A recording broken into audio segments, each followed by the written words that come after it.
E aí, gente, estamos aqui de volta. Bom, no primeiro vídeo nós estudamos o movimento retilíneo uniforme, certo? Quais eram as características do movimento retilíneo uniforme?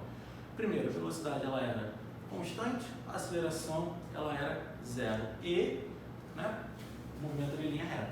O movimento retilíneo uniformemente variado, que a gente costuma chamar de MRUV, quais são as características deste movimento? Primeiro, o movimento vai continuar sendo em linha reta, porém agora a velocidade ela muda. Se tem mudança de velocidade, isso acarreta que há uma aceleração e nós temos umas considerações a fazer sobre essa aceleração. Quais são as considerações?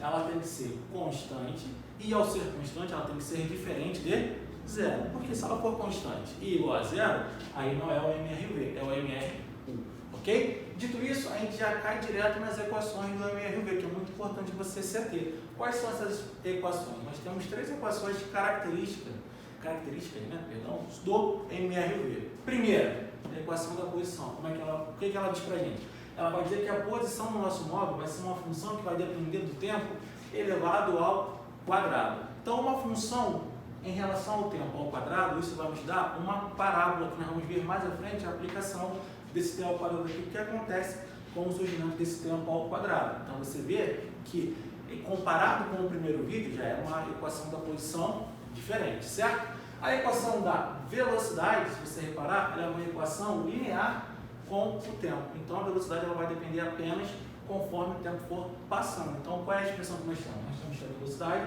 é proporcional à velocidade inicial somada com a aceleração multiplicada pelo tempo. É uma expressão muito parecida com a equação horária da posição do MRU. Muita gente acaba, às vezes, confundindo as equações.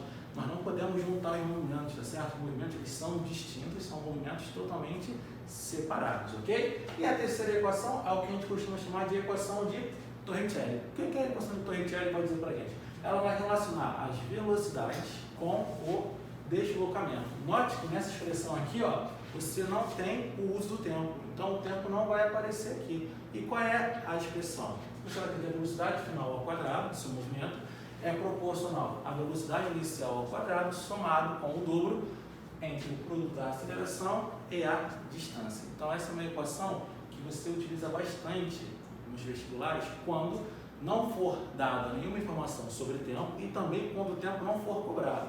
Então, quando não tem tempo dado nem tempo sendo cobrado, provavelmente você vai usar a equação de Torricelli. E a equação de Torricelli ela é tão importante que ela também vai aparecer lá na frente, quando a gente for começar a falar de energia, ela vai aparecer também.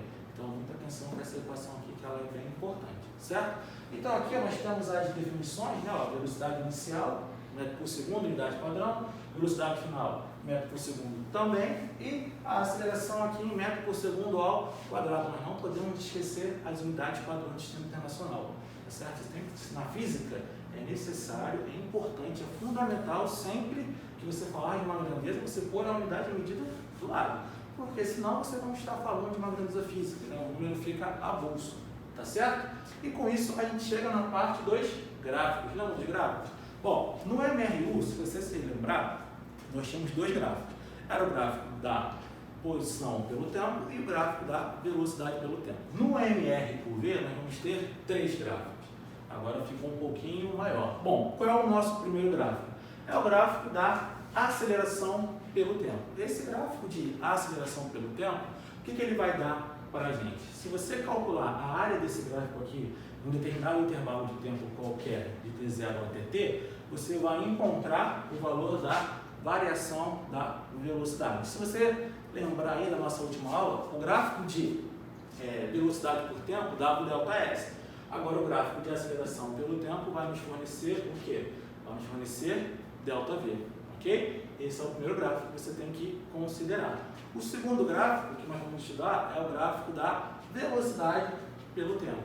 O gráfico de velocidade pelo tempo, ele vai se assemelhar com o gráfico de posição pelo tempo. Você repara que é uma linha, o nosso gráfico aqui, a nossa curva, é uma reta inclinada. E essa reta inclinada é uma reta do primeiro grau. E novamente aqui, aquela análise, né? Você sabe que daqui para cá, de V0 até V, você tem o ΔV. Você sabe que de t de 0 até o tempo t, você vai ter um ΔT. Então, novamente, se você calcula a tangente desse ângulo, que agora eu chamei de beta, para poder diferenciar do ângulo que nós vimos na última aula, você vai ver que a tangente de beta é a sua aceleração. Então, aqui, para a gente poder matar essa questão do ângulo, nós vamos trabalhar aqui com o triângulo. Vamos trabalhar com esse triângulo aqui, ó. Observa bem aqui. Está vendo que esse pedaço aqui e esse pedaço aqui estão formando um triângulo que, por convenção, é retângulo? Então, para poder manter as convenções, eu vou utilizar as mesmas cores que estão aqui. Então, você repara aqui embaixo, ó, só fazendo um paralelo aqui, você vê que esse lado aqui é a nossa hipotenusa, certo? O que está em vermelho é o nosso ΔT, então você tem um ΔT aqui, certo? E o que está em verde é esse pedaço aqui, que vai ser o nosso ΔV. Até aqui, ok? O nosso ângulo beta é esse daqui, certo? O ângulo reto é esse. Então, a convenção de uma tangente, só para poder ficar claro aqui, ó, tangente de qualquer ângulo é sempre o cateto oposto sobre o cateto adjacente. Que, no nosso caso, quem é o cateto oposto a esse ângulo beta? É o cara que está do outro lado, é o ΔV. Então, você tem um ΔV aqui. E quem é o cateto adjacente? É o cara que está formando o ângulo. Então, quem é? ΔT. Então, você tem essa relação aqui. ΔV sobre ΔT é o que a gente chama de aceleração. Então, fica aqui a dica de onde que saiu esse triângulo retângulo, de onde saiu essa relação da tangente, ok? E essa relação aqui, ela também vai ser aplicável lá no outro gráfico do MRU, tá? Se você quiser fazer esse mesmo exercício aqui para o gráfico do MRU, zero problema, só que lá o gráfico é o gráfico da posição pelo tempo, não confundir, ok? E o último gráfico do MR, o V, é o gráfico da posição pelo tempo. Agora, aparece aqui, ó, uma parábola para a gente. O que é uma parábola? Parábola é a curva que representa uma função do segundo grau. Então, essa curva aqui, ela tem essa cara devido a esta expressão aqui, ó. Essa expressão, a equação da posição, a equação da posição, ela dá para a gente esse gráfico aqui. E nesse caso aqui, você sabe que a concavidade, ela está para cima. Se a concavidade é para cima, você sabe que a aceleração, ela é positiva. E se você tiver uma concavidade virada para baixo, o que significa isso? Significa que a aceleração, ela é negativa. Porém, é difícil você encontrar problemas envolvendo acelerações negativas. Mas você sabe que a curva, ela tem um sentido contrário, ok? Então é muito comum você encontrar no exercício a curva crescente, tá certo? Então espero ter ajudado vocês e estamos juntos aí até a próxima aula.